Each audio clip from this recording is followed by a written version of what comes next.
Beta testing the demon summoning program. By Isavral.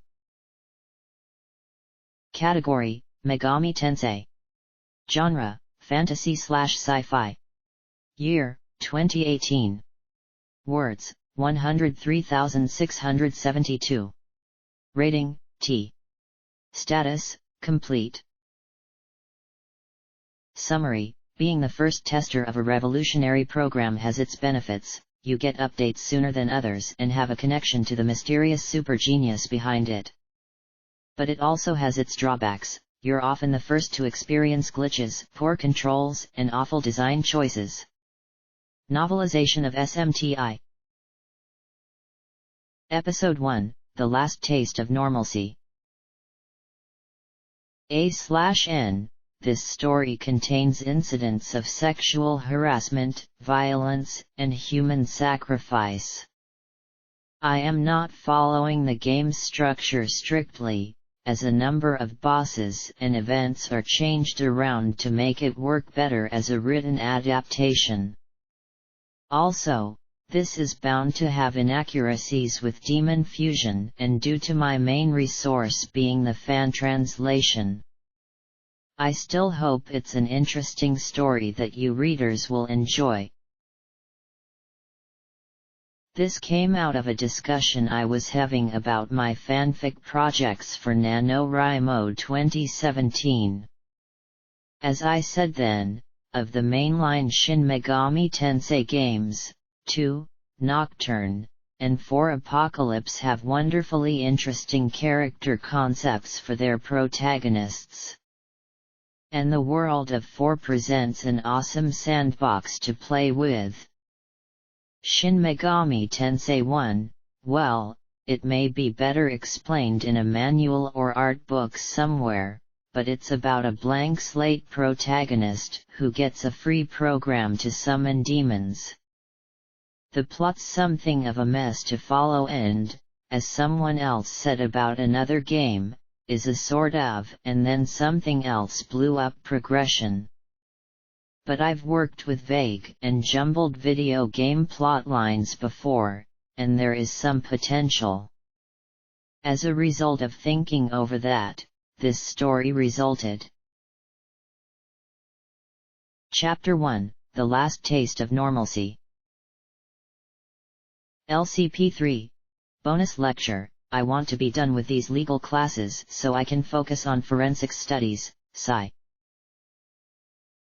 This professor had a tendency to drone on his lectures and today was particularly bad.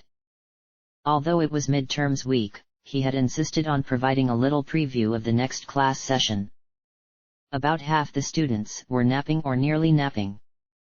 Kazuya stayed awake by writing down details of the lecture in his outline notes. His neat tiny handwriting managed to cram in most lectures on one page, front and back. Since this was an unwelcome bonus, he added in little snarky bits to keep interested. An example of this process can be found in... The professor droned, pausing in writing on the chalkboard to relate an example. Phew, that was good. Kazuya set his mechanical pencil down for a moment and rubbed his hand. His arm always felt light when he was required to take off his comp during classes, though that did make the note-taking easier. Although sometimes, he wondered about sneaking the audio recording on if he felt like napping. No one ever got called out on it by this professor, it seemed. A screechy melody shot through his thoughts, turning his blood cold. He glanced around, but it seemed that wasn't a sound in reality. Sometimes this was embarrassing. How could he admit to anyone that he heard music that wasn't there? But this had him concerned. Whenever he heard these snatches of songs, there was a good chance that something strange was going on. Not always, although he often wondered if it wasn't because he never found out what some songs related to. But the quality of this song was painfully familiar. He hadn't heard something like that since the day his father died. What was going on? He tried to turn his attention back to the lecture, but the song seemed to linger this time. Something very bad was going on. The lecture still droned on. Normally, Kazuya was an excellent student, he could have gotten into far more elite schools than this police academy. In those minutes, he found himself biting his lip and glancing at the clock, watching the hands slowly tick away the hour. He ended up slipping up in the format of his outline, which really irritated him even though it was a bonus lecture. And it wasn't really a relief when the class was finally over because he had to find out what this was about. "Oh, is the class up already?" the professor asked as other students started to stir to the campus bells. Kazuya was already shuffling his pencil and notebook into their proper places in his bag. "Make sure to review lectures for this class over the break or you'll quickly fall behind." As this was his last class for today, he could pull out the comp and latch it back onto his arm. Many students here preferred cell phones and saw him as a nerd for using an ARM-mounted computer everywhere. But Kazuya never liked the small sizes of cell phones. His mother was always losing track of hers and the comp's battery lasted far longer. Flipping open the lid, he found that he had several messages. Most of them didn't seem important, but his mother had sent him a text 10 minutes ago. That would have been after the alarming sound. "Could you add coffee to your grocery list? Sorry, but I didn't realize I was nearly out until just now." There was also notice that she had taken her afternoon medicines. Good, she was close to remission on that. Well, she should be fine. Sure, I should be back soon after that, he sent back to her. A quick shift of icons, and... Yup, he already had coffee on his list.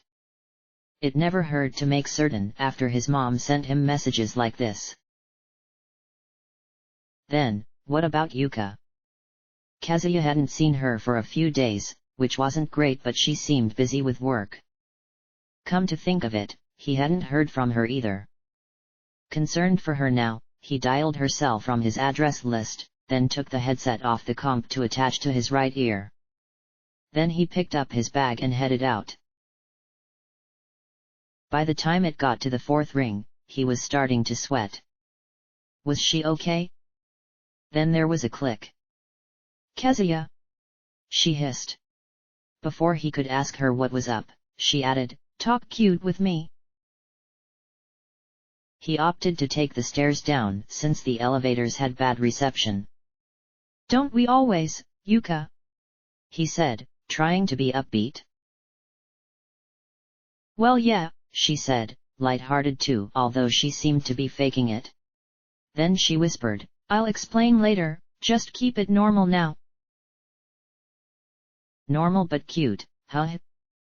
Kazuya smiled to himself, then sang out, "Yuka, the keeper of my heart, I miss you so much that everything has grown as cold as the Arctic, as dark as the abyss. Oh my love, my beloved, will you fly back to me soon?" As it echoed off the stairwell's walls, somebody whistled and made others laugh. Yuka laughed too. "Kazuya, where about you?" "I just got out of the most tedious test, so I'm still in the police academy," he said. "That was lovely, but don't be quitting your day job to pursue singing." "Oh, why not?" he asked in playful irritation. "Well..." Then there was a soft grumble, apparently about someone else. "Are you mad at me?"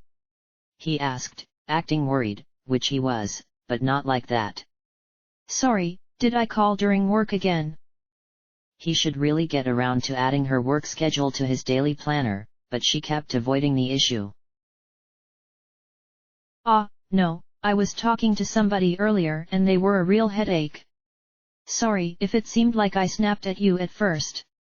Actually, sorry for not calling all week. I meant to, but... Hey, it's okay, he assured her, getting to the bottom of the stairs. There was a crowd as usual, so he slipped out of the throng and headed towards a side exit which should have less traffic. I'm just glad to hear from you. I was getting worried that something had happened to you. Alright, she wanted cute. It's hard enough being away from you, sweetie. I find myself hoping that it's you every time I see a girl with a long hair like yours. But they'll never be the cutie you are. She giggled at that. Oh Kaz, you charmer, you always know how to make me feel better. If it wasn't for the militia blockades, I'd come see you. Actually, on something more serious, I've been thinking about what you were saying last time about your house. Yeah, I wish I could take over the deed, but this is a bad time for more expenses like that. They'd already discussed this, why bring it up again? It was like she was covering for something. That was confirmed as she went back over her points. Kaz, just focus on your schooling and taking care of your mother. I've checked my finances and everything, and it should be fine for me to take over the deed so you and your mom don't lose the house. Look, the blockade is going to allow travel between districts tomorrow, or at least it should. I'll come over there and confirm everything with the real estate agent and you guys. Leaning against the wall, he opened up his daily planner. He had a break from school and work coming up. In spite of the military blockade, the academy was expecting those still in this district to continue attending classes. My afternoon lab cleanup got cancelled for tomorrow because the professor was called in for questioning, supposedly. Still have squad drills in the morning, so I could meet up with you in the afternoon. Sure, I'll try to get in on the 12:15 train so we can have lunch together too.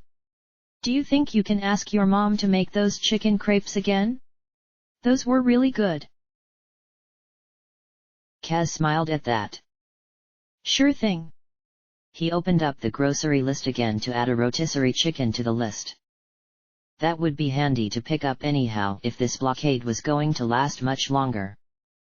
Then he texted his mother. Yuka's coming in for lunch tomorrow and wants the chicken and cream cheese crepes. You fine with making those? I really hope the blockade lets her see her doctors, Yuka said. She seemed to be getting into good shape last I saw her. He nodded to that. For some reason, the hospital down the street has locked itself down. It's not shut down completely since there's still lights on at night, but nobody knows what's going on there. That can't be good. It's bad enough that the government got taken over, but they really need to lighten up with these blockades and lockdowns. From the way they act, it's like they think that ordinary citizens are the enemy now. There was a short huff from her. She was angry about this. It doesn't seem too bad here in Kichijoji, he said. At least, everyone is going about their normal business, aside from the hospital and train station lockdowns. But if there's an emergency with my mom, or anybody else here, that could make things tough. Yeah. Look, I've gotta run, sorry. We'll talk more tomorrow, there's something I really need to tell you. Sure, take care of yourself, he said. I don't want to be hearing that you collapsed from overwork or anything. She tried to laugh, but there was clearly something wrong going on. I should be fine, but thanks. Take care of yourself too, I love you Kaz. I love you too, Yuka, he said warmly, hoping that might cheer her up. See you tomorrow then. Yeah, tomorrow. Then she hung up. What's going on with you? He mumbled to himself. But then, she should be here tomorrow. That would make things better. Kazuya shifted his comp screens to contact the real estate office, to make sure they'd be fine with a meeting tomorrow. Then 2 more messages popped up at once. One was from his mother and the other was from someone called Steven. Strange, he didn't know anyone with a foreign name like that. Kazuya checked on his mother's message first. Great, she's welcome over any time. And yes, but then we need some chicken and a block of cream cheese. I should have everything else for crepes. Got it, and I might be later than I thought. After sending off that reply, he checked on the one from Stephen. A melody drifted through his mind, similar to the last but calmer and not as nerve-wracking. How is this important? He dropped the message to the taskbar and the music left. But once he brought it back up, the music returned.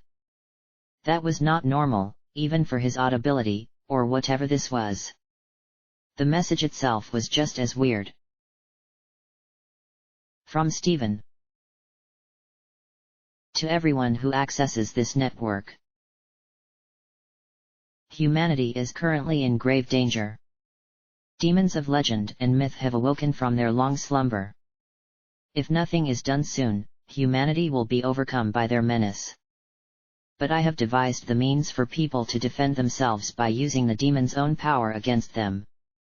Attached to this message is a program that allows for communications, contracts, and summons of demons. This demon summoning program will make the difference in how well humanity can weather this storm. I pray that those with the courage to use it will accept it, to fight the demons that would destroy us and to preserve humanity. Download Demon Summoning Program. Yes/no. But demons are just folklore, Kazuya said softly.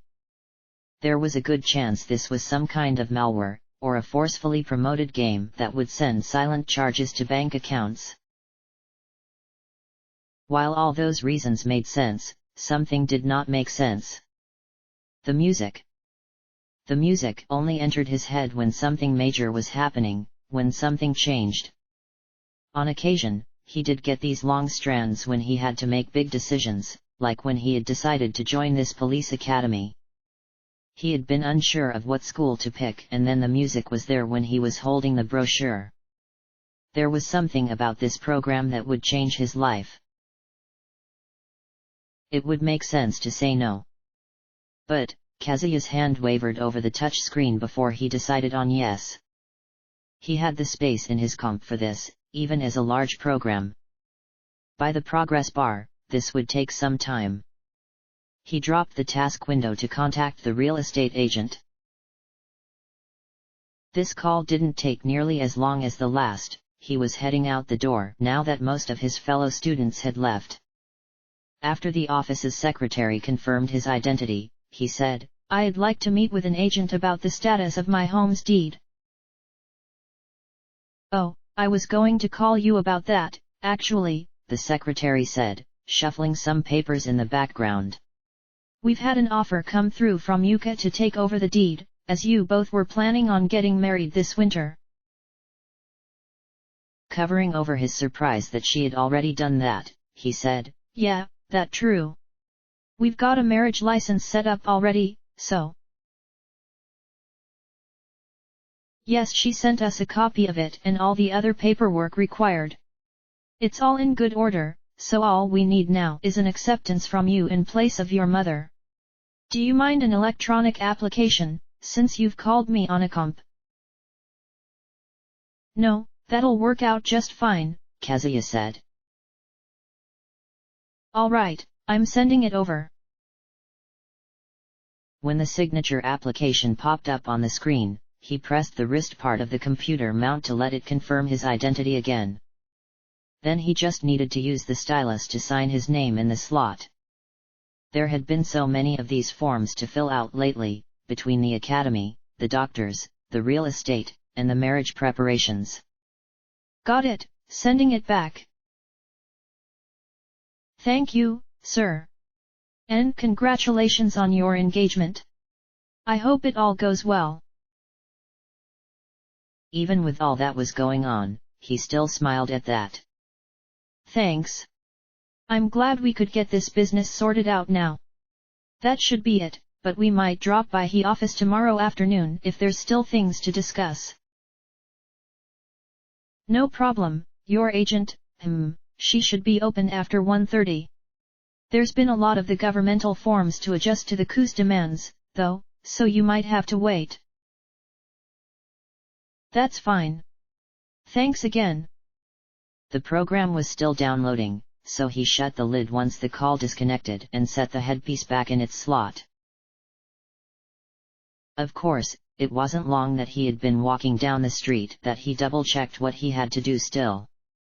Groceries, walk Pascal down to the shrine, studies after dinner. He should have time to investigate this demon summoning business in the evening, since the test for his gun license wouldn't take much study. As he was limited to this district now, he stopped by the underground mall to take care of the shopping. The mall was buzzing with activity, being the place most people chose to hang out during the lockdown. There was a loud argument from one of the smaller shops. The blue jackets with that white band indicated that it was Ozawa's gang again. While they were trouble, Kazuya walked on. He had known a lot of kids from his high school who had gotten in trouble for getting in Ozawa's gang or getting in their way. That was part of why he had decided on this career. But, this kind of thing didn't need his intervention. The store was low on a few groceries. Perhaps others had seen a need to stock up too. He picked up what he could there, although he had to think about the coffee. What was left here was a brand that his mother didn't like, but her usual brand was out of stock. Maybe the cafe would have some? He'd try that before bringing home this stuff.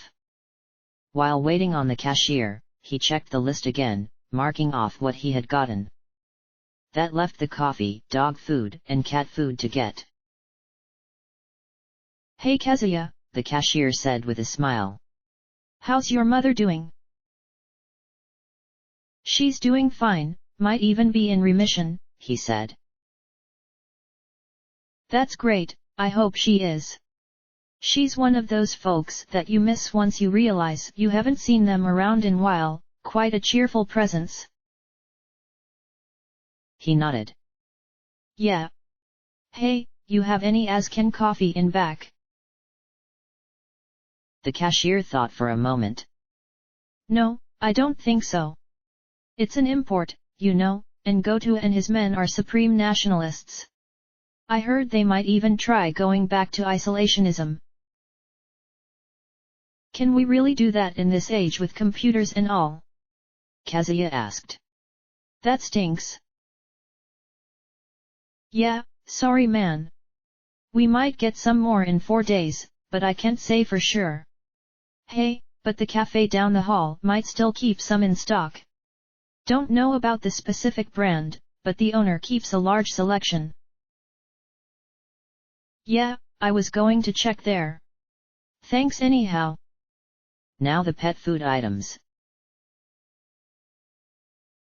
Fortunately, there was a pet store here.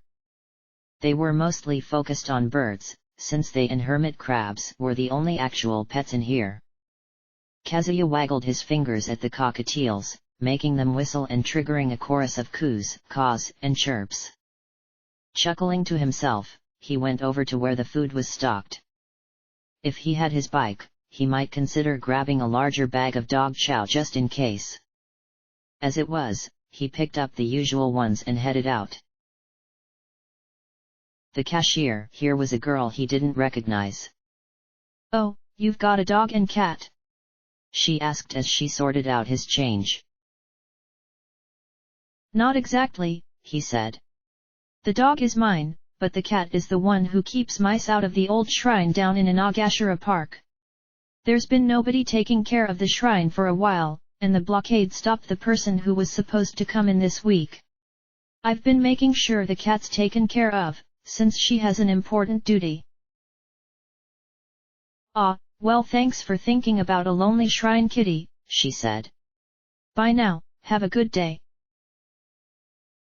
The cafe wasn't far from there, a place where a lot of students would drop in to study and socialize. He made his way through the couches and chairs to reach the register.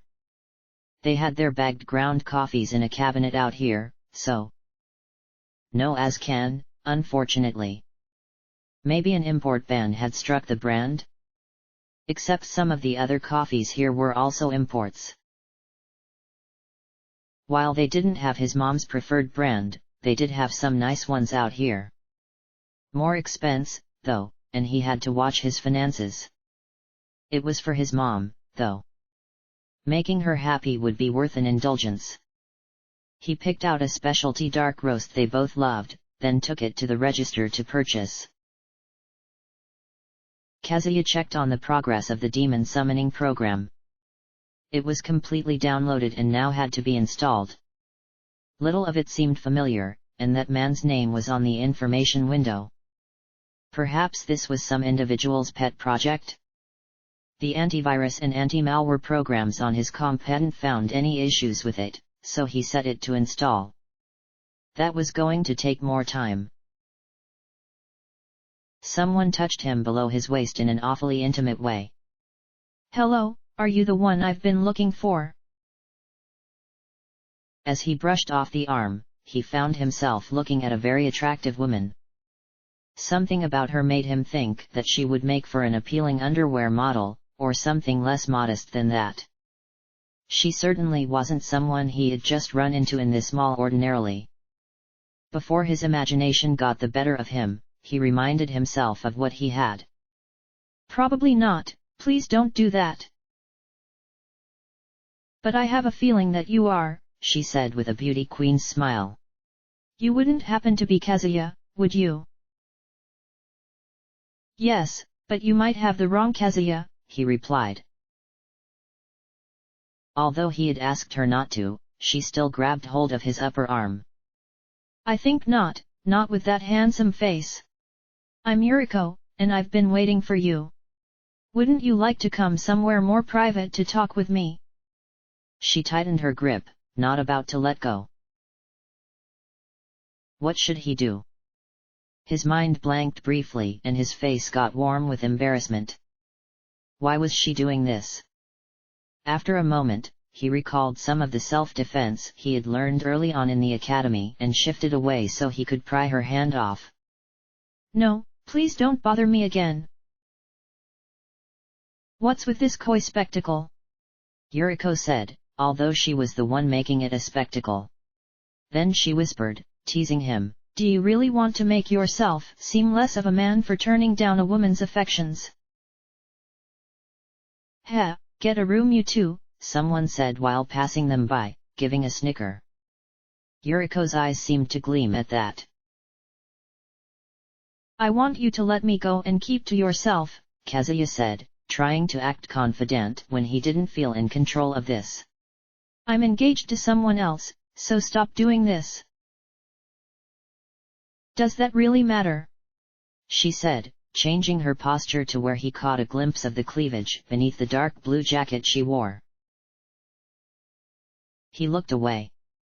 "Yes, it does." "Oh, hey Kaz," the clerk there said, thankfully giving him an opportunity to slip away. "Congrats on the engagement, I hadn't heard about it yet." He smiled, pushing back his nervousness over this encounter. "Thanks, we haven't told many people yet. Our planned wedding date is still a couple months off, so we're waiting until closer to then." "Are you just faking it to blow me off?" Yuriko asked, coming closer again. "No," Kazuya said. "It must be true, miss," the clerk said, thankfully covering for him. "He's got a great girl and neither of them seem like they'd want anyone else." "But how pretty can she be compared to me?" Yuriko asked, looking at him. Kazuya tried to focus on paying for the coffee. "Kazuya, you may not realize it yet, but I am meant to be by your side. I will do anything for you, so forget about her and come with me." Why was she like this? "No, leave me alone," Kazuya said. Fortunately, the clerk was able to get Yuriko distracted long enough for Kazuya to get out of the cafe before she kept going. He kept tense and watchful even when he was inside of his home. And this had seemed like it could be such a good day this morning. Now the only thing keeping him out of a bad mood was the fact that Yuka would be visiting tomorrow. It helped that his husky bounded for the door to greet him, wagging his tail wildly. "Hey, Pascal, Kazuya said, dropping his bags to hug the dog. He got licked in the face for that. We'll take our walk in a bit, let me just put stuff away. Hello, his mother called happily, coming into the room. Did you get everything? Hi Mom, yes I did, he said, patting Pascal before letting him go to get the bags again. How's things been here? It's been quiet, but I suppose we should be grateful for that, she said. Some feeling has made me uneasy the past few hours. She was one of the very few who knew. I heard the music in the middle of class, he said. Something really bad has happened, but that's all I know. I spoke to Yuka after that, but she couldn't speak long for some reason. Well, she'll be here tomorrow, just have to be patient, she said, taking one of the bags. We probably shouldn't worry too much, though it wouldn't hurt to be cautious. Kazuya had to agree with that. Until they knew what was going on, there wasn't much they could do other than be cautious. Right. Maybe I'll take a small offering down to the shrine, just in case. It wouldn't hurt. Oh, and have you heard the latest about the insurrection? She followed him into the kitchen to help put things away. Goto is claiming that we need to get back to our roots and bring back the old beliefs that made Japan what it is. For that purpose, he says he's going to summon demons and revive the ancestral gods. That's... He nearly said it was crazy, but stopped as he remembered that he was installing a demon summoning program to his comp that might actually be it. Once he had the things that needed to be in the fridge put away, he opened up his comp to show her. So does it summon demons? She asked, not doubtful at all. But then she had always believed in ghosts, believing in demons wasn't much of a step for her. I don't know, haven't tried it yet, Kazuya said. The music came when I got the message for this too, so I went ahead and downloaded it. Something big has changed, something bad. Demons appearing in the world could fit that. But if that Steven is correct, this should give me the means to control them. That would be helpful, she said. Just, be careful if you do. It sounds risky. He nodded. Yeah.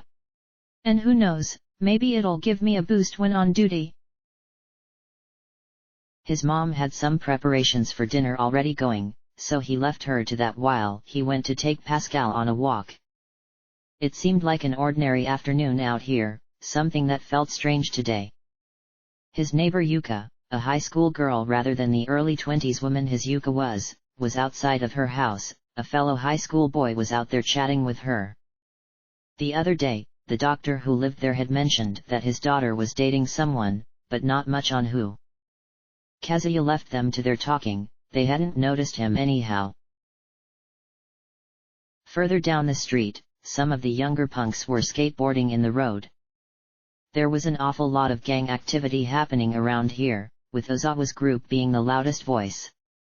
That had been a concern about deciding where to live with his mother and Yuka. His great-grandfather had bought the house a long time ago, it would be respectful that he take up ownership since his father passed away.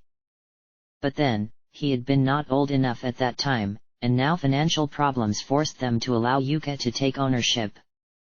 Though, it wouldn't matter once they were married. He left the high school punks to their business too.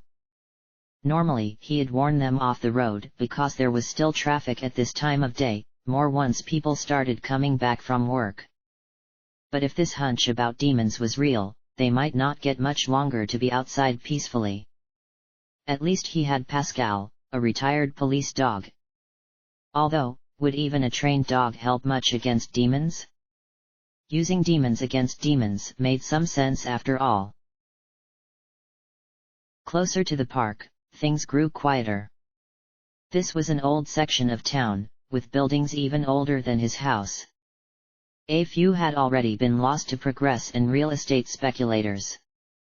But, the old Shinto shrine was still here. The overgrowth of its vines and bushes was getting a bit much.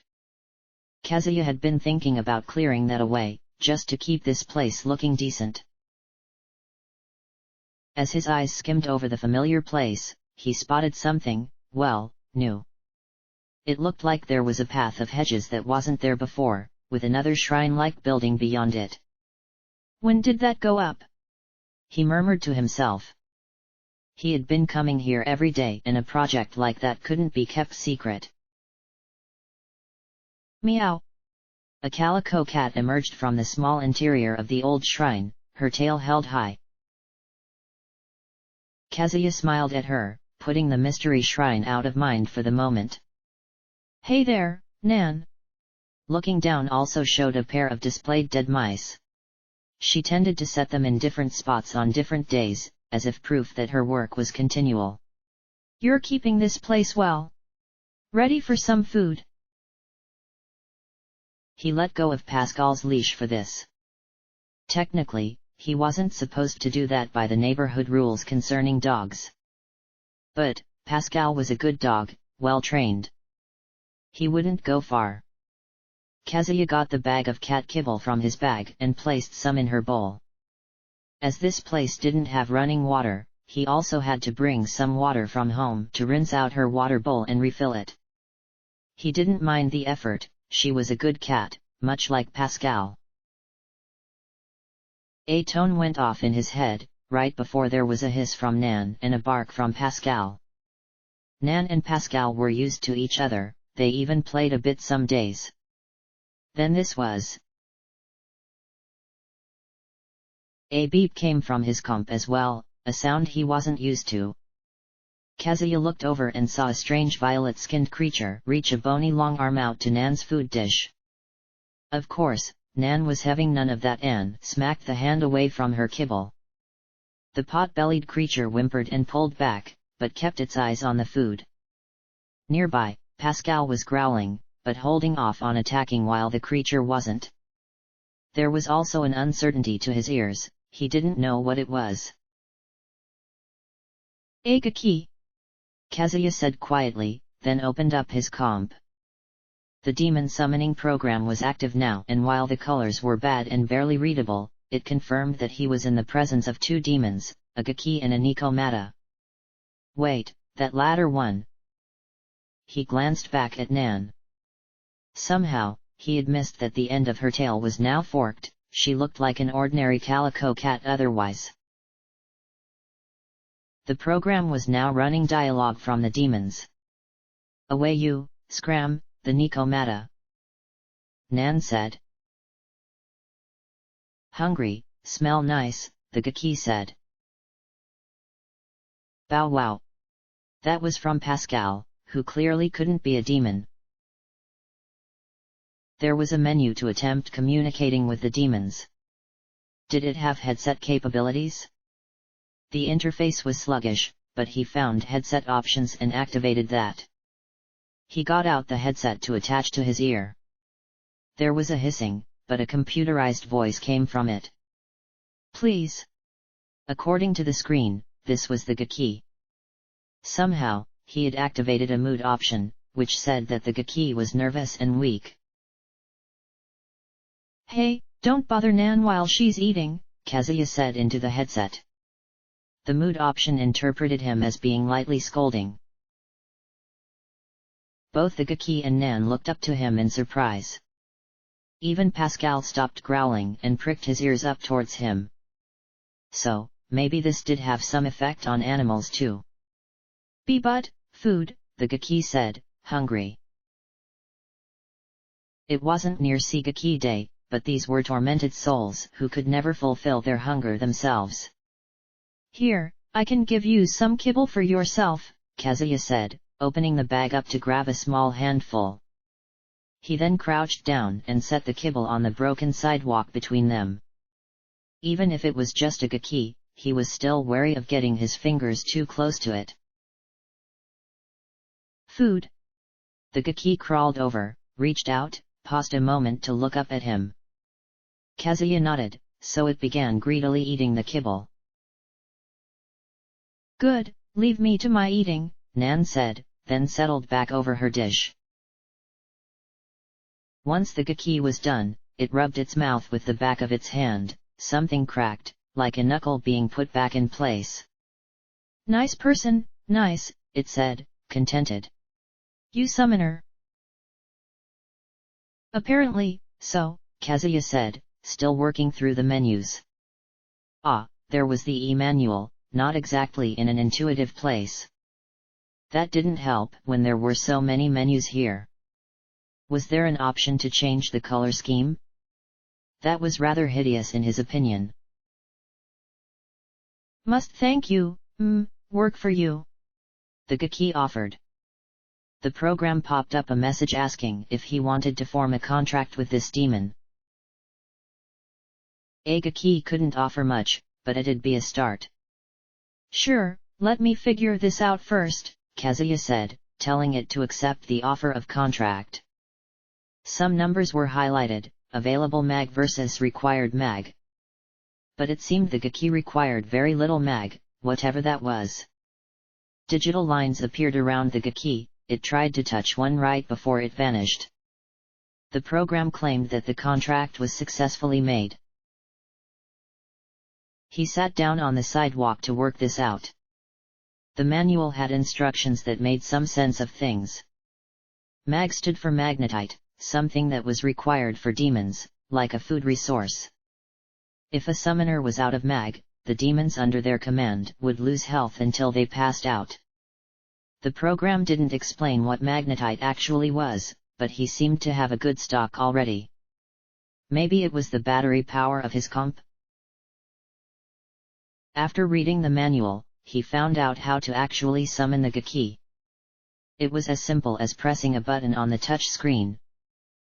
And yet not, because there were two menus to get through to that and a confirmation pop-up. The digital lines appeared in the air again and the gaki was back with them. Huh. Strange summoner. It's new technology, Kazuya said. And I'm still learning it. Were you okay? Yes, gaki had better place than normal, it said, its mood being good. Gaki new to summons too. Try hard. We'll figure this out together then, he said. Meanwhile, Nan had stopped eating to clean her face. Relying on a gaki then? She asked, noted as being smug and jealous. I suppose that's fine for a novice, but that one won't take you far. Have to start somewhere, Kazuya said. Although it surprises me that we can talk like this. I never expected you would turn out to be a Nikomata. Actually, neither had I, she said, rubbing her paw against her left eye. But something changed today, and here I am, a demon. It doesn't seem that bad, really. Those mice are going to wish they'd never been born. He chuckled. I'm sure of that. Trying out another menu within a menu within a menu, he found an option to contact Steven for feedback. All right, I can tell this guy that his interface is an absolute mess, he said to himself. Let's see what else I might have to say. It took some time, during which Nan continued to clean, the gaki investigated the overgrown grass, and Pascal decided to sniff around. Kazuya finally had a good first-hand look at this program to make a critique out of, and sent that off to Steven. This kind of thing happened, when sometimes a program's first users ended up as beta testers. Given that it was freeware, that was most likely the case. He sent the mail off, then thought again about the strange new shrine. You're a kind young man, Kazuya, someone said behind him. He looked up and saw an old man in monk's garb standing there in the old shrine, some hedge clippers in hand. Oh, I'm just helping out, he said, getting up so he didn't seem disrespectful. Are you the new priest for this place? I hadn't expected to see anyone until tomorrow at least, because of the blockades on travel. I'm actually working at the one back there, the old monk said, gesturing to the new place. But since this is here and no one attends to it, I felt I may as well look after it too. I see. The previous priest here died a month back and we've had some trouble getting a new one. He then gestured to the calico Nikomata. And this is Nan, she takes care of the mice here. I've been coming by to make sure she's taken care of, but I've got school and a job to keep up with. I always felt I protected this place from bad spirits, Nan said. I suppose that means I really can do that now, and have to if things like this Gaki are going to show up and steal food. Was hungry, not hungry now, the Gaki said. Good to know you have that taken care of, Nan, the monk said, giving the Nikomata a bow. And I meant that you were kind as you would offer food to a Gaki, without hesitation. It seemed right, Kazuya said. Well then, when did that new place appear? I haven't heard anything about that, and there's usually lots of gossip about what's going on in this neighborhood. The monk gestured to the hedges. One could say that it has always been there, only the path has not been opened until today. Great changes have occurred in the world just a few hours ago. The opening of the path is a sign, one could say. So then demons are really going to be invading our world? He asked, concerned about that. Was his mother going to be okay? They're already coming in, the monk said. Although now that he thought of it, this monk couldn't be anyone normal either. I'm sorry, but I must ask that you keep away from the main shrine under my care for today. We were not expecting this opening either and must prepare. But starting tomorrow afternoon, come back and see what we can offer you. Especially as a summoner, what lies there will be of great value to you. All right, he said. I'll just head back home with my dog then, and this Gaki. But first, I have a feeling about you, the monk said, reaching into a pocket and pulling something out, 2 small apples that had strangely shimmering skin. Like polished gold. You are very close to someone, yes. Yes, he said. At this point, he realized that a melody had been playing softly in his mind this whole time. It only now became something noticeable. It was calm, and something felt right about it.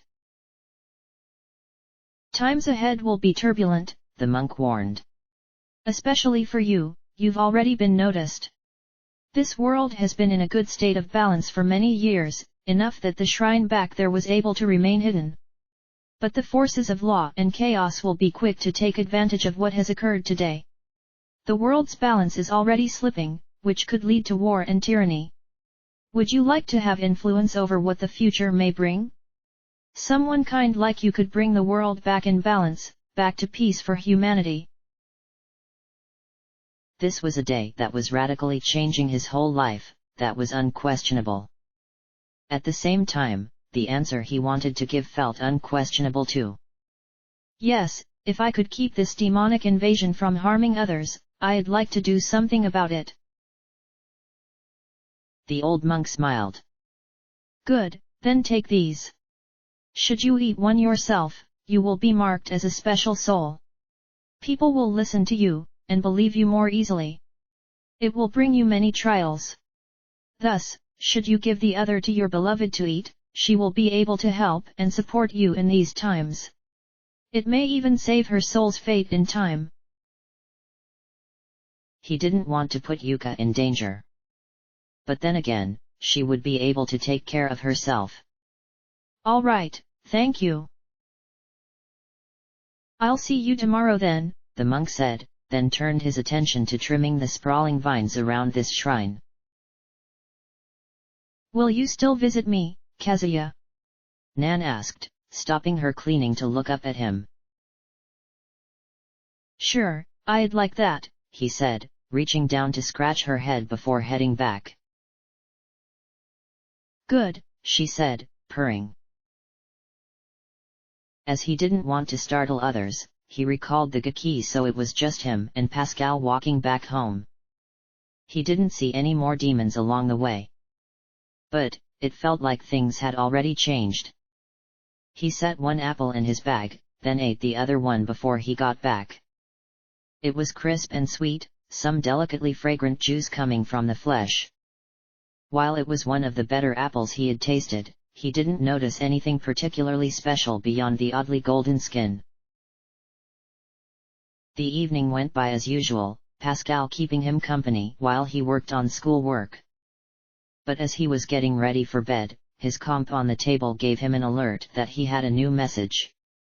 It was about time he normally silenced it so such things didn't bother him while he slept. Since it might be from Yuka, he went ahead and opened it up to see what it was. Not Yuka, but that Steven. Thank you for your thorough critique, I hadn't thought the interface would be a problem. However, that should be easily correctable and I'll have an updated version shortly. You're the first who installed and used this initial version to reply back, so it is very helpful. In the meantime, I am working on 2 updates, an auto mapper feature and an electronic item storage. I would appreciate your feedback on those as well, so I will send you what I have prepared now. They should be usable, but I would advise not placing anything valuable in the storage feature until we are certain it functions properly. An auto mapper would help someone like Mom immensely, Kazuya said to himself. An electronic item storage. Damn, that would be revolutionary. Would help cut down on the weight of my school supplies. He downloaded the 2 updates, glad to help this guy out now. He could imagine that a full version of the item storage would be expensive on first release, so getting in as a tester now was a lucky break. He messed around with the item storage before going to bed first. It worked like summoning and recalling the key. After activating the program, it would bring up a list of items in view of the computer's camera, which unfortunately was a lot in his room. But he picked out some pens, pencils, and papers since they were items he could quickly replace at the mall or even the academy supply store before drills tomorrow. Kazuya then tried a plastic box of paper clips. The storage listed the box of paper clips and 42 paper clips. After calling out 3 paper clips, he sent the box out again. But something odd happened. It produced the paperclip box on his desk, full of paper clips. But it still listed that he had 39 paper clips in storage. He sent one of them out, 38 paper clips. Then recalled it, 39 paper clips. And nothing had changed about the box on the desk, not even when he called out 10 clips from storage. That's a weird glitch, Kazuya said. I wonder. He called the box back into his storage. The box returned and his paperclip count went from 29 to 42. And there were still those 13 paper clips on the desk. Whoa. Guess I'll never run out of paper clips now. Some jerks might pull off dumb things with that, though, so I should tell him. He wrote a message back to Steven. I'm glad to help, and thanks for letting me test these. I'll do more tomorrow once I'm out of class, but I did some messing around with the item storage. Your interface is still problematic, but I figured it out having worked with the main program already. But the colors really need to be something where the text is legible. I could manage, but I'm sure it could give some people headaches. Also, ran into a glitch that seems to give me endless paper clips. I stored the box of them first, then called out some paper clips before calling out the box. But it still listed all the paper clips, and restored the number once I called the box back. It's an oddly useful glitch, but it could cause problems. Is there a way of sending you a log of my activity, or can you get that yourself? With that sent off, he shut off the sound to the comp and headed for bed. This had been one crazy day, but if what the monk said was right, it was only the start. End of chapter.